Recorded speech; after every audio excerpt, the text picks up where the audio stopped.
Why is it important to learn about salmon in school? I'd say it's important to learn about salmon in school because they are vital to our Nisqually tribe, and for years upon years upon years, that's what they've been eating as part of their culture. We should learn about salmon in school because we need a better understanding of salmon so we don't accidentally harm them in their environment. So I was always taught that, when the salmon are healthy, we are healthy as human beings.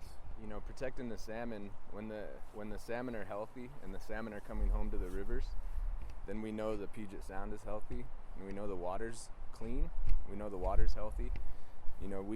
Our salmon leave the Nisqually River here, but go out into the Puget Sound, into the Aleutian Islands, or go up towards Alaska, towards the Aleutian Islands, and then they'll come back home.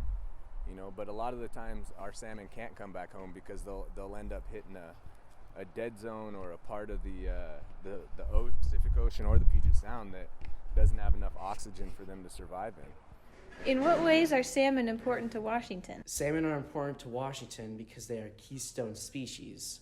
So without them, a lot of other species would end up dying off and there'd be a mass extinction in Washington. What did Billy Frank Jr. show to the general public during the fishing wars? Billy Frank Jr. showed how selfless he and many others were during the fishing wars. It showed people back in the day and even now how important it is to fight and stand for what is right. His name is always talked about, and also what you see is his message of us coming together and having to work together. You still see that, but you also see, he was one of the most gentle human beings there was, and at times, he wasn't afraid to hold the federal or state government accountable for having to do their job.